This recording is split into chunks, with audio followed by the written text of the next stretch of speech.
नमस्कार, आप देख रहे हैं इंडिया न्यूज उत्तर प्रदेश उत्तराखंड और मैं हूं आपके साथ आयुष चित्रांश और बात करेंगे वेलकम राफेल की।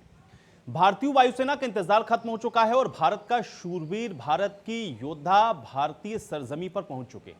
इसकी आवाज से ही देश के दुश्मनों को अब सांप सूंघ गया है, क्योंकि फ्रांस से रवाना हुआ राफेल विमान अब भारत पहुंच चुका है और अंबाला एयरबेस को जैसे ही राफेल ने चूमा, वैसे ही देशवासी खुशी से झूम उठे हैं। इस दौरान हर एक भारतवासी का सीना गर्व से चौड़ा हो गया। तो वहीं भारतीय वायुसेना की ताकत में जबरदस्त इजाफा हुआ है। अब तेज आवाज के साथ राफेल विमानों ने लैंडिंग की तो चीन और पाकिस्तान थर्रा उठे हैं।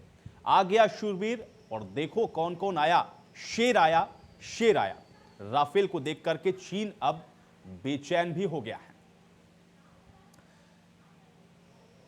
तो तस्वीरें हम आपको दिखा रहे हैं और ये एक्सक्लूसिव तस्वीरें आप देख सकते हैं। एक एक करके पांचों राफेल विमान जिन्होंने अंबाला एयरबेस पर लैंडिंग की, उस वक्त की ये तस्वीरें अब आपकी स्क्रीन पर हैं। आप देखिए किस तरीके से राफेल 2, ये राफेल 1 जिसकी लैंडिंग हुई, ये लैंडिंग से ठीक पहले की तस्वीर, लैंडिंग करता हुआ राफेल 1 आपको दिख रहा है।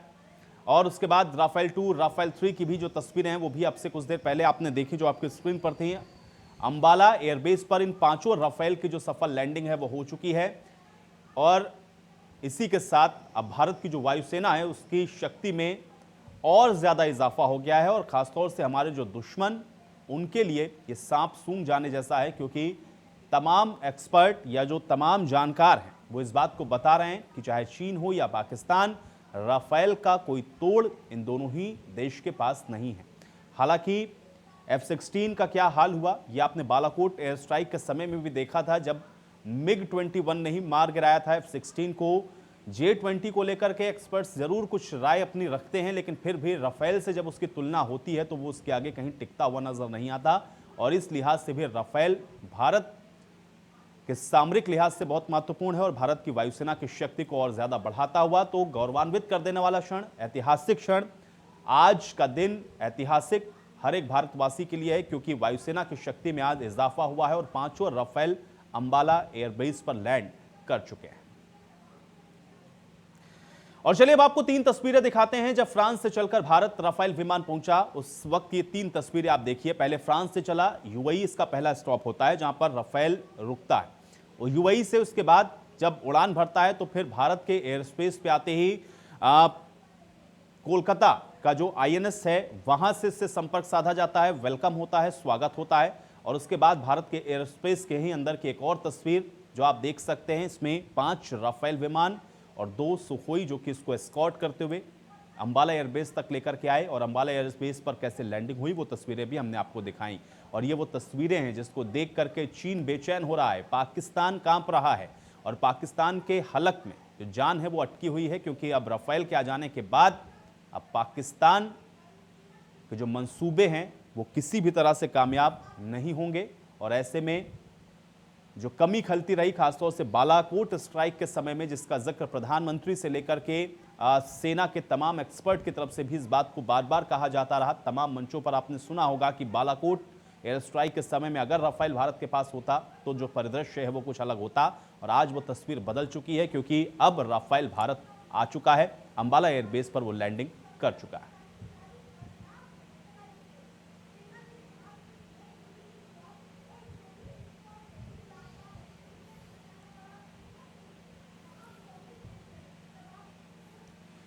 तो चलिए, राफेल विमान की जो लैंडिंग है वो अंबाला एयरबेस पर हो चुकी है और इसी पर अब बातचीत करेंगे। रिटायर्ड कर्नल के सेठ जी इस बीच हमारे साथ जुड़े हुए हैं, इनसे ही हम लोग बातचीत करेंगे और जानने की कोशिश करेंगे कि आखिर राफेल के आने के बाद ये भारत के लिए गेम चेंजर कैसे साबित होगा। डिफेंस एक्सपर्ट हैं के सेठ जी, बहुत स्वागत है। सबसे पहले के सेठ जी आपका। के सेठ जी, आपसे मैं ये जानना चाह रहा हूं कि कैसे देखा जाए। देखिए, जो तमाम एक्सपर्ट्स हैं वो तो ये बता रहे हैं कि भारत के लिए गेम चेंजर है, लेकिन हमारे जो दर्शक इस वक्त हमारे साथ जुड़े हुए हैं, जो आपको देख और सुन रहे हैं, जरा उनको समझाइए, क्योंकि किस तरीके से भारत के सामरिक लिहाज से, भारत के सैन्य शक्ति के लिहाज से अगर देखा जाए तो कितना महत्वपूर्ण और ऐतिहासिक दिन आज का आप मानते हैं। आपका मैं इस पर कमेंट जरूर चाहूंगा।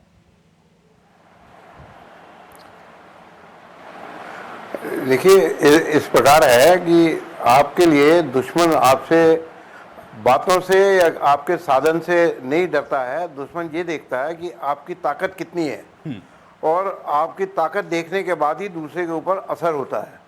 अब हमने जैसा देखा कि राफेल जो है दुनिया का सबसे आधुनिक और सबसे स्ट्रेटेजिक और बहुत खतरनाक ये हथियार है, जिससे आप जिस वक्त पाकिस्तान या चाइना के बॉर्डर्स पे अटैक करेंगे तो इसके नाम से ही, इसकी कैपेबिलिटी के नाम से ही बहुत बड़ी आपको मॉरल बूस्टिंग वैसे फौज को मिल गई है, और दुश्मन को इससे बहुत ज़्यादा उसका मॉरल डाउन हुआ है।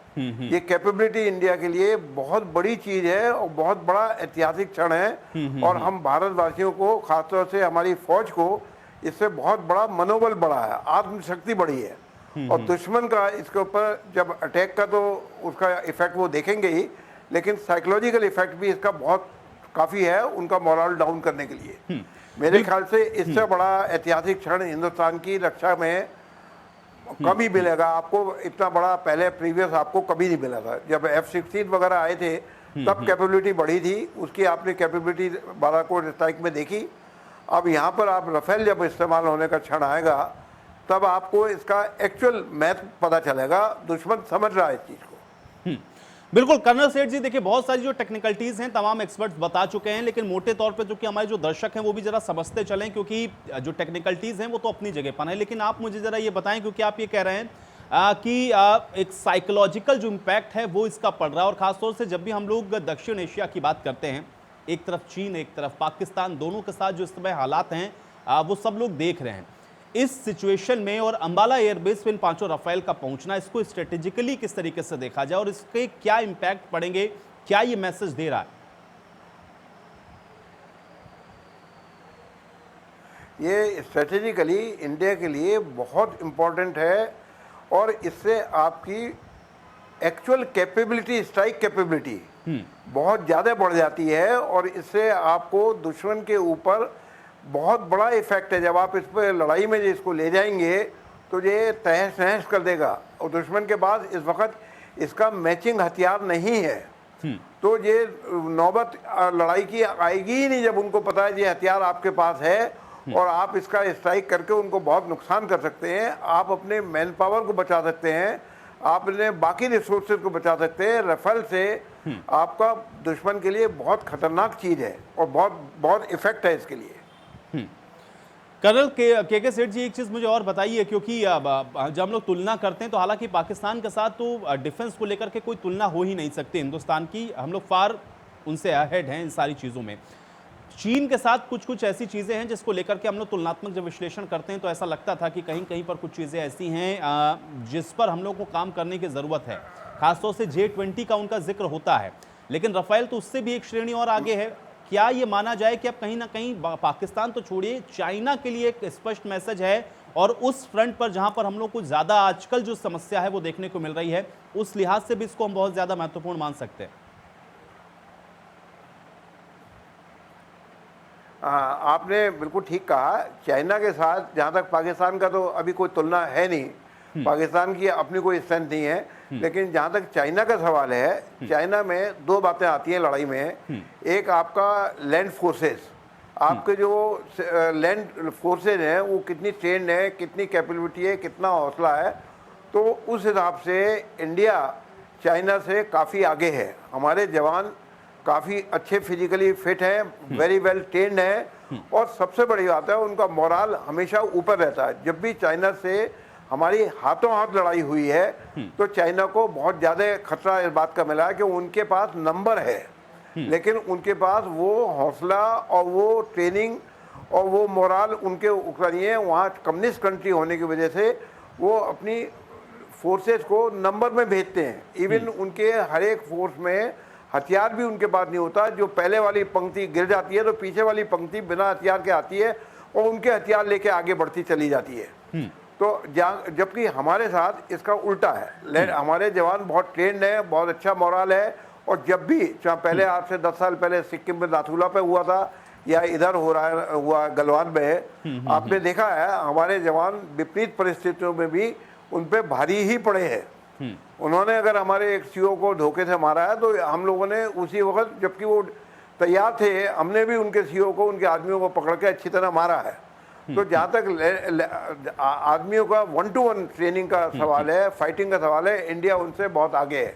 और ये बात चाइनीज बहुत अच्छी तरह समझते हैं। अब दूसरी बात आई, आजकल की लड़ाई में जो मेन होता है वो होती है कि आपकी टेक्निकली आप कितने आप एडवांस हैं जी। और आपके पास क्या क्या हथियार हैं। उसमें आपकी मैन पावर की दिक्कत नहीं होती, लेकिन आपको हथियार से करने से दुश्मन के ऊपर असर पड़ता है। तो वो जो हमारी कमी थी, वो कमी रफाल ने बहुत हद तक पूरी कर ली है।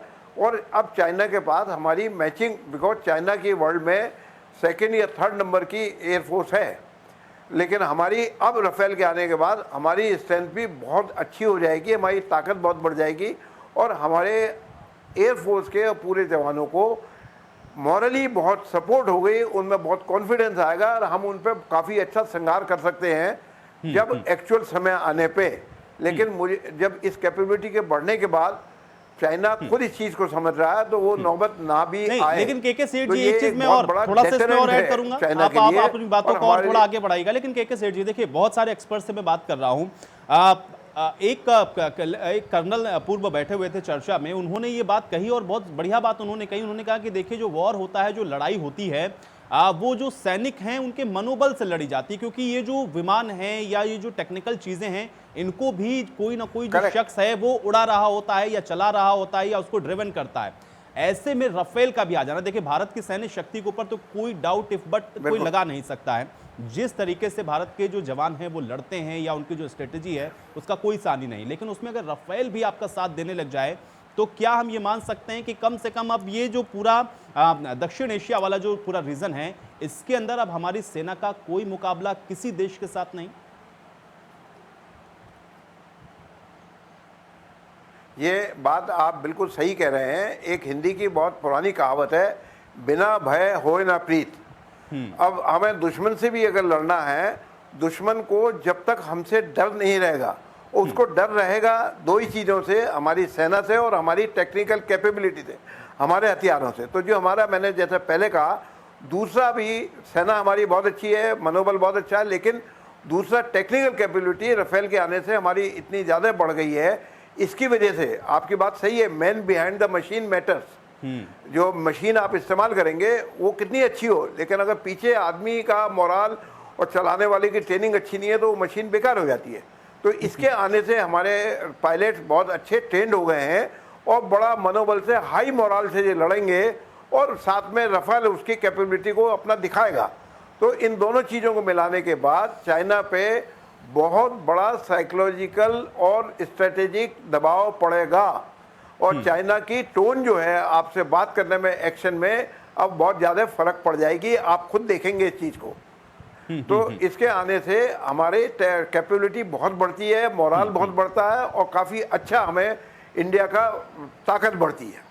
कर्नल केके सेठ जी, एक चीज मुझे और बताइए, क्योंकि दो चीजें हैं एक ही साथ जुड़ी हुई। पहला तो ये बताइए कि एक तो ये जो टाइम है, इस समय जिस टाइम ये डिलीवरी हो रही है, इस टाइम को आप कितना महत्वपूर्ण मानते हैं, खासतौर से क्योंकि हम लोग जो डिस्प्यूट है उसको भी देख रहे हैं, इस लिहाज से आज इसकी डिलीवरी होना या इस टाइम पीरियड को आप कैसे देखेंगे? दूसरा, अंबाला एयरबेस पर जो लैंडिंग हुई है उसकी स्ट्रेटेजिकली जो इंपॉर्टेंस है वो आप कैसे देख पाते हैं, और वहीं पर इसको लैंड करना या वहाँ पर इसकी अगवानी करना, इसके पीछे क्या वजह आपको समझ में आई, क्या स्ट्रेटेजी आप एनालाइज कर पाएं? मैं चाहूँगा बताएं।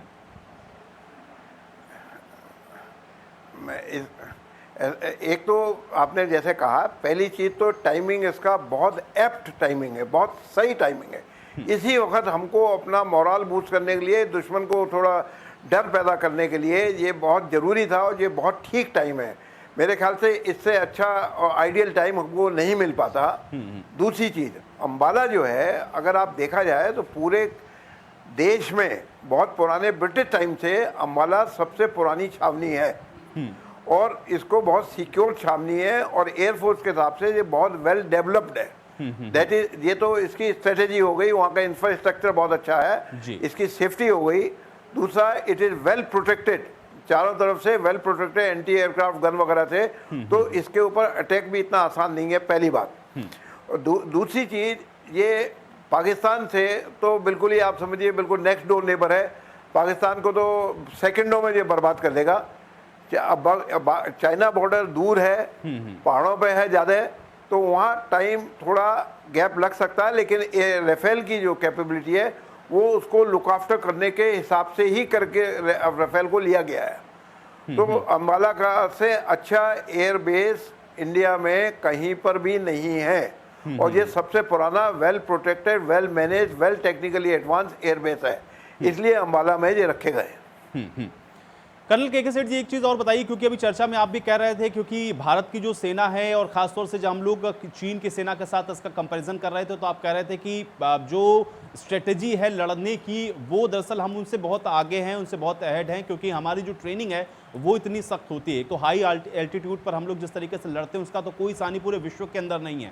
लेकिन इस राफेल की भी खासियत ये है कि ये बहुत अधिक जो ऊंचाई वाले एयरबेस हैं वहां पर भी ये लैंड कर सकता है, और चाहे कितना ही ठंडा क्षेत्र क्यों ना हो वहां पर भी इसकी मारक क्षमता पर कोई असर नहीं पड़ता।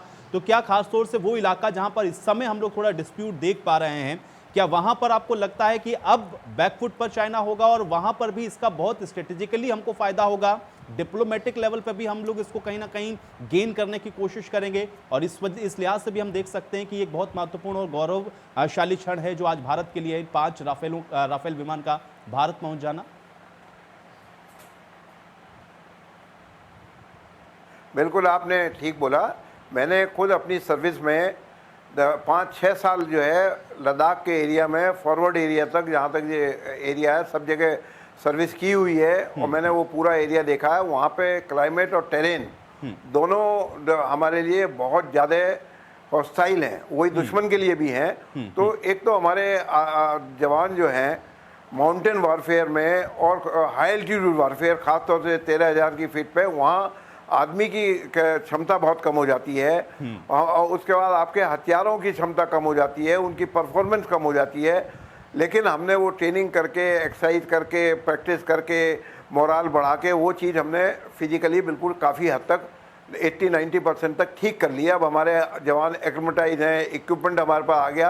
अब एयर का जो सवाल था, एयर में सबसे बड़ी बात होती है मैनेवरेबिलिटी, और जाके वहाँ पे कम से कम क्षण पे ठीक टारगेट पे जाके स्ट्राइक करना, और बिल्कुल स्ट्राइक, एक्यूरेट स्ट्राइक करना। तो वो वही एयरक्राफ्ट, मोस्ट मॉडर्न एयरक्राफ्ट जो पहुंच सकता है, इमीडिएट टेक ऑफ कर सकता है, और हाई एल्टीट्यूड क्लाइमेट में उसकी परफॉर्मेंस पे फर्क नहीं पड़ सकता। उस हिसाब से राफेल ने हमारे लिए 100% हमें ताकत दी है, और जो इक्विपमेंट पहले हमारे पास नहीं था। तो ये हाई एल्टीट्यूड के लिए लड़ाई के पहाड़ियों पे, उस जगह पर ये बहुत काम की चीज़ है। इसकी जो मारक क्षमता है बहुत अच्छी है, इसकी पहुंच बहुत अच्छी है, इसकी एक्यूरेसी बहुत अच्छी है, और इसका जो मेन चीज़ होती है रिएक्शन टाइम। जी। जब आप एक इक्विपमेंट को लॉन्च करते हैं, कोई दुश्मन से हथियार फायर करते हैं, रिएक्शन टाइम वो बहुत, इसका चूँकि बहुत फास्ट से बहुत कम है, तो ये हमारे लिए मेरे ख्याल से तो कम से कम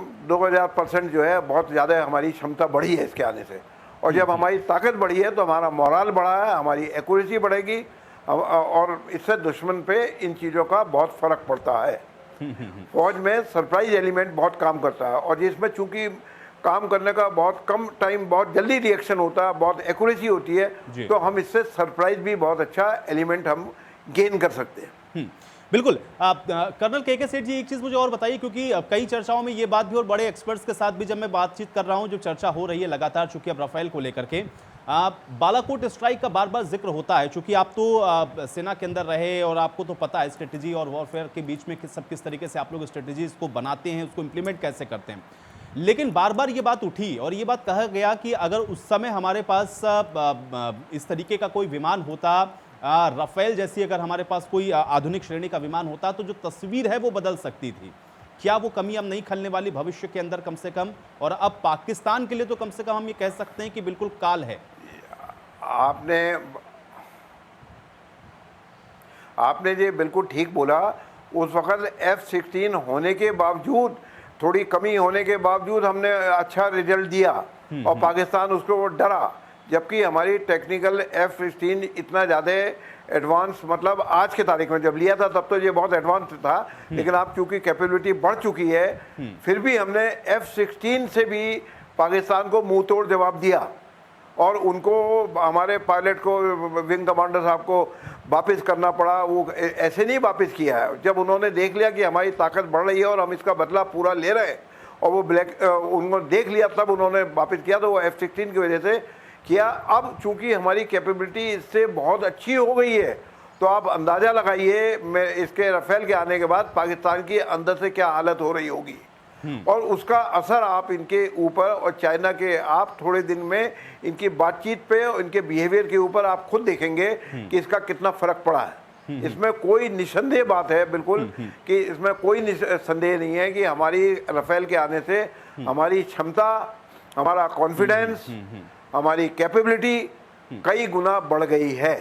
ये नहीं बिल्कुल कर्नल के सेठ जी, देखिए एक चीज और मैं इसमें थोड़ा सा ऐड ऑन करूंगा। बहुत अच्छा मुझे ये बताइए, देखिए एक राफेल पहले आया, 5 आज आ गए, 6 ये हो गए, 30 आने अभी और बाकी हैं।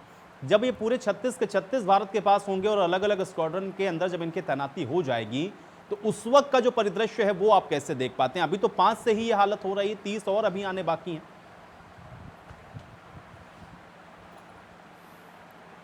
आपने बिल्कुल ठीक बताया, लेकिन आप जब देखिए जब आपके पास ज़्यादा और राफेल आ जाएंगे, आपका पूरा कवरेज एरिया बढ़ जाएगा, आपका डिप्लॉयमेंट एरिया चारों तरफ बढ़ जाएगा, तो उससे तो आप समझिए आपकी ताकत कितने गुना बढ़ जाएगी। जब 5-6 आने के बावजूद ये हालत है, तो जब पूरे मेरे ख्याल से 30 का ऑर्डर है, मुझे पक्का नहीं पता है, 36 पूरे राफेल कितने का 30 के करीब ऑर्डर है।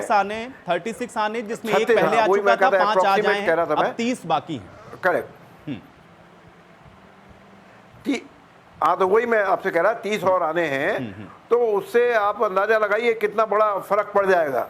और मेरे ख्याल से मेरे अगले कम से कम 5-10 साल तक, जब तक टेक्नोलॉजी इससे ज़्यादा और एडवांस नहीं होती है, हमारी एयर सुपीरियरिटी वर्ल्ड में कम से कम नंबर 2 तो हो ही जाएगी। अमेरिका के बाद हमारी एयर सुपीरियरिटी आ जाएगी, और हम कम से कम चाइना के साथ कंपेटेबिलिटी तो हमारी रहेगी। अभी चाइना की कैपेबिलिटी हमसे एयरफोर्स में थोड़ी ज़्यादा थी, तो राफेल के आने से हम एटलीस्ट उनसे पूरा मैच कर लेंगे। और जब आप दुश्मन को पूरा मैच कर लेते हैं और उससे एक कदम आगे बढ़ते हैं, तो आप अंदाज़ा खुद लगा सकते हैं दुश्मन की क्या मोरल पे फ़र्क पड़ता है, उसके एक्शंस पे क्या फ़र्क पड़ता है। इससे हमारी बातचीत की और दुश्मन के ऊपर नेगोशिएशन से हमारा इसका बहुत बड़ा अपर हैंड हो जाएगा। कर्नल के सेठ जी, एक चीज़ और मैं थोड़ा सा इस विषय से थोड़ा सा अलग से हटके है, लेकिन फिर भी मैं आपसे ज़रूर ये जानना चाहूँगा, क्योंकि पॉलिटिकल जो विल पावर है वो भी बड़ी महत्वपूर्ण होती है मौजूदा दौर के अंदर। क्या आपको लगता है कि पॉलिटिकल विल पावर भी इसके पीछे एक बहुत बड़ा कारण है कि आज ये जो राफेल हैं वो 5 उनकी आज डिलीवरी हो गई है, अंबाला में वो सफल लैंडिंग कर चुके हैं?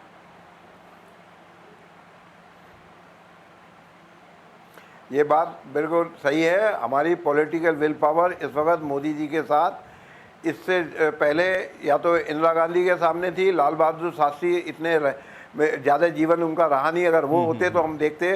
पॉलिटिकल विल पावर हमारी इस वक्त बिल्कुल मैचिंग है और बहुत अच्छी विल पावर है। मोदी जी के हाथ में इस वक्त हमारी पॉलिटिकल विल पावर बहुत अच्छी, कोई ढील मील नहीं है।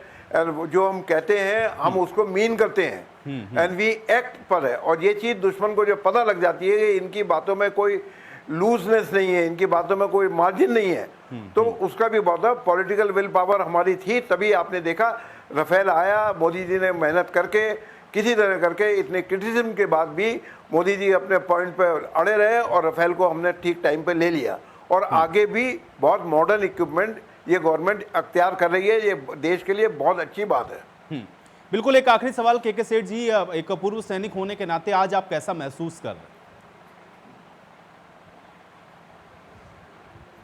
मैं अपने को बहुत गर्वान्वित महसूस कर रहा हूँ, और मुझे प्राइड है कि मैं इस कंट्री में रह रहा हूँ और मैं इस देश का एक पुराना पूर्व सैनिक हूँ। गवर्नमेंट पूरा हमारा ध्यान रख रही है, और गवर्नमेंट अभी जो है, मेरी अपनी बेटी भी अभी आर्मी में लेफ्टिनेंट कर्नल है, 15 साल की। मेरी 2 ही बेटियाँ, जिसमें से एक बेटी को मैंने फौज में भेजा है जी, और वो इतना अच्छा कर रही है इसीलिए क्योंकि मुझे इस फौज पे गर्व है, इस देश पे गर्व है। और अभी ये गवर्नमेंट बहुत अच्छा कर रही है, सैनिकों का और सैनिकों का साथ सलमान सबका बहुत ख्याल कर रही है, और इससे हमारी ताकत बढ़ेगी और देश का नाम बहुत ऊंचा जाएगा। चलिए कर्नल के सेठ जी, बहुत शुक्रिया अपना समय निकालने के लिए, हमारे साथ जोड़ने के लिए। और हालांकि आज जो 5 राफेल विमान हैं वो अंबाला में लैंड कर चुके हैं, और निस्संदेह जो भारत की सैन्य शक्ति है उसमें और ज़्यादा इजाफा हो गया और दुश्मनों के लिए ये काल बनकर आई है। इसी के साथ हमारी इस खास पेशकश में फिलहाल इतना है।